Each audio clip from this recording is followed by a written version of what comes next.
Bonjour le Pontet. Bon bah j'espère que vous allez bien. C'est ma troisième pastille vidéo en communication, on dit slide, ça fait plus branché américain.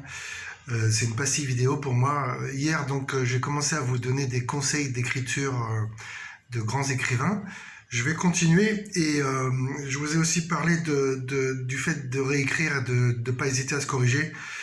J'ai cité Enrique, Walid et Bernard, mais il faut pas oublier Kader. J'espère que tu nous regardes, Kader, et que tu as réglé tes problèmes de lunettes, de vue.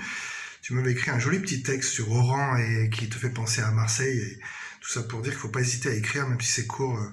Il n'y a pas de honte à faire des erreurs, des fautes, comme je vous l'ai rappelé plusieurs fois. Et je vous avais aussi dit que c'est pas un cours de français que je vous donne, hein. C'est vous faire partager mon amour de la littérature et vous donner envie d'écrire, de vous exprimer euh, par l'intermédiaire du roman policier. Mais j'essaie d'élargir à d'autres auteurs. Par exemple, il y a un auteur alors, là, qui a écrit effectivement des romans policiers, c'est Elmore John Leonard, qui a été un écrivain de polar engagé.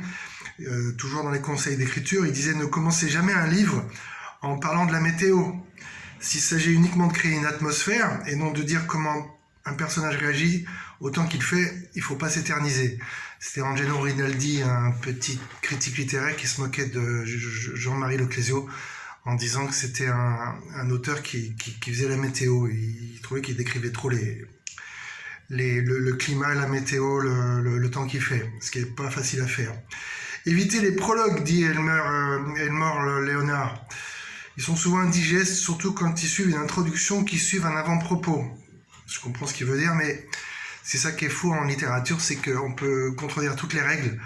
Et en fait, si on le fait bien, il n'y a pas de règle en littérature. Si c'est bon, c'est bon. Si la mayonnaise prend, elle prend. N'utilisez jamais de trop d'adverbes, disent-ils. Il y a beaucoup d'écrivains qui disent ça, donc c'est époustouflant, effarant, etc. Ça peut alourdir le style. Pas trop d'adverbes, donc ça revient souvent ça. Tenez la bride à vos points d'exclamation. Là aussi, on a tendance, je crois qu'Enrique t'en fait pas mal. Point d'exclamation, point de suspension. Louis-Ferdinand Céline utilisait beaucoup ça, mais c'était Céline qui a écrit Voyage au bout de la nuit, donc c'était un génie. Et il faut pas trop en abuser. Quand il y a trop de points de suspension, c'est un peu fatigant. C'est un de mes tics aussi, moi, par exemple. Utilisez jamais de tournures telles que soudain, l'enfer se déchaîna, etc. Les trucs, c'est un peu lourd et il faut essayer d'éviter les phrases toutes faites. Ça, c'est pas évident. Il faut éviter aussi les kike-kankwa. Kike-kankwa, ça alourdit. Là, je vous donne mes petits trucs à moi aussi. Utilisez pas trop de dialectes régionaux, dit-il, Léonard, et autres patois, seulement avec parcimonie. Sinon, il y a des gens qui comprennent pas, il faut toujours lire les bas de page pour comprendre de quoi il s'agit. Évitez les descriptions détaillées des personnages. Évitez de décrire par le menu les lieux et les objets. Si vous ne savez pas faire, vous ne tenez pas à ce que les descriptions paralysent l'action et mettent l'histoire au point mort. Alors, je ne sais pas si vous avez essayé de relire Alexandre Dumas, Balzac, etc. Les longues descriptions au Victor Hugo dans Les Misérables qu'il faisait à l'époque. Maintenant, c'est devenu indigeste. On est habitué aux séries télé, alors il ne faut pas en abuser, mais c'est vrai que le rythme est plus imagé maintenant. On n'écrit plus de la même manière qu'il y a 100 ans. Essayez de supprimer les passages que le lecteur a tendance à sauter.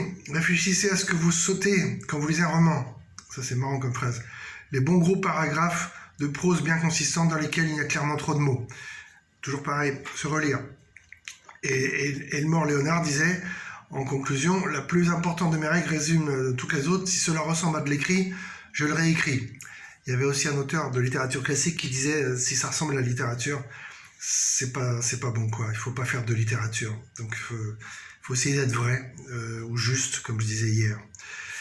Je vais vous lire. Alors demain, je reprendrai des extraits de conseils de Stephen King. Je veux pas être trop long. Je vous souvenez que je vous ai proposé de continuer une phrase qui est la première chose que je peux vous dire.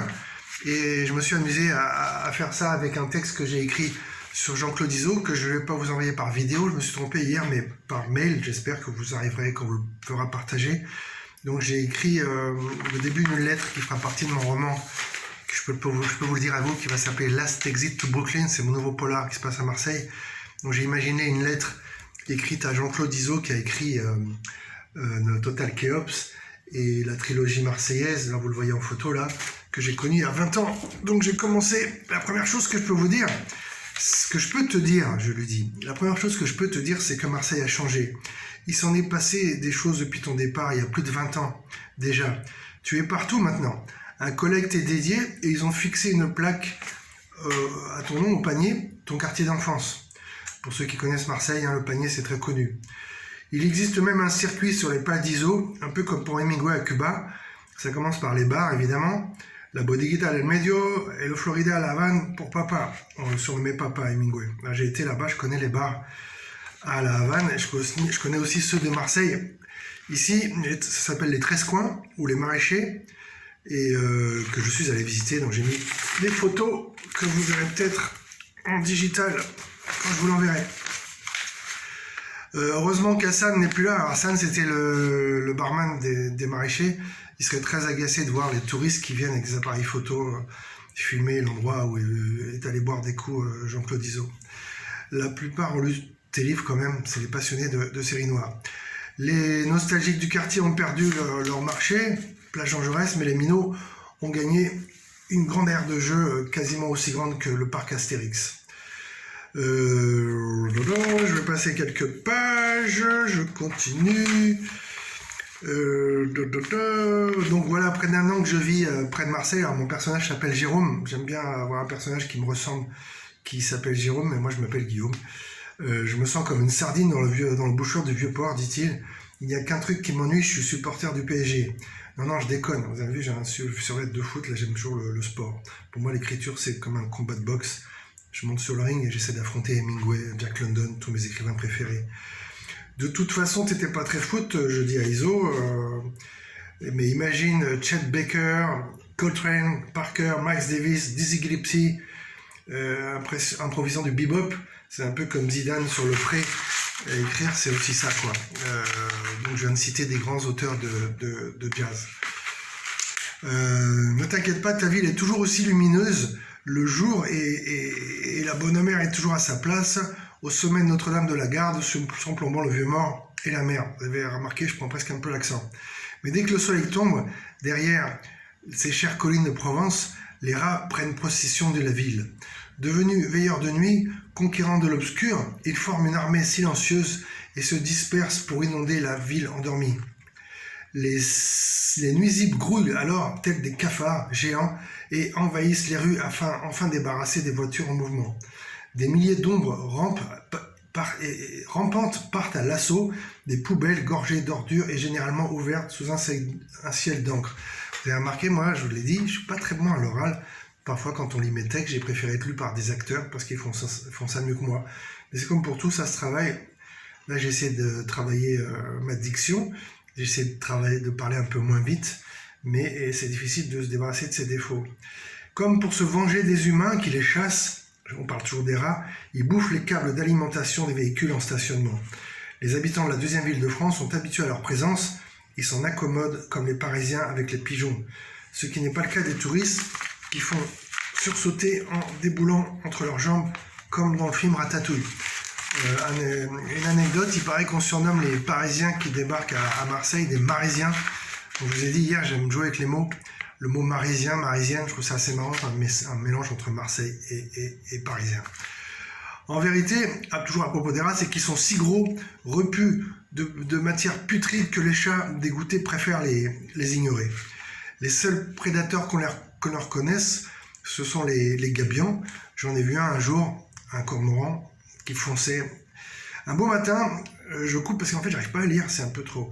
Un beau matin, un peu avant l'ouverture du marché de Noailles, j'en ai vu un, donc cormoran, qui en a attrapé un qui était gros comme un castor, et hop, il l'a embarqué comme la brigade des stupes lorsqu'elle lance une descente dans les quartiers nord à l'aube. Donc j'écris pas très bien, vous avez remarqué que j'entame un clin d'œil en évoquant les rats, j'entame un clin d'œil à la police qui arrête les trafiquants de drogue sur Marseille, et ça me permet de commencer à faire un polar. Donc Marseille, ce n'est pas que ça, je sais, mais je te livre cette anecdote révélatrice à mes yeux. Quand j'étais môme, le bruit assourdissant des feux d'artifice me foutait la trouille, et au fil du temps, je me suis habitué aux explosions et j'ai fini par apprécier le spectacle de ce grand ciel noir coloré par une main de feu. Récemment, j'ai entendu des déflagrations qui venaient d'une cité HLM, à moins d'un kilomètre en face de chez moi, porte d'Aix. Je suis allé voir ce qui se passait depuis la fenêtre de mon nouvel appartement, situé au 5e étage. Des fusées survolaient le bâtiment en béton armé, et au loin j'ai aperçu, moi je vois pas bien, sur le coup l'adulte père de famille que j'étais s'est dit bon c'est bon enfant, des feux d'artifice, on était début juillet, ces pétarades festives faisaient partie de la tradition depuis des lustres. Moi-même je me suis souvent improvisé artificier quand j'étais plus jeune, pour impressionner la galerie, du moment qu'ils ne brûlent pas les poubelles et les voitures, ça allait quoi. Et j'ai donc allumé un cigare et savouré le spectacle gratuit. C'est toujours Jérôme qui parle, Je mélange réalité et fiction. Une fois le show terminé, qui a duré moins de 5 minutes, je suis allé me coucher des étoiles plein les yeux. Le lendemain, l'épicier en bas de chez moi m'a livré l'envers du décor. Il fêtait le 1 000 000 d'euros. Et là, comme je suis encore trop long, je vous lis la suite à ma 4e slide, ma 4e pastille. J'espère que ça vous a donné envie de continuer sur la même thématique que moi. La première chose que je peux vous dire. À bientôt.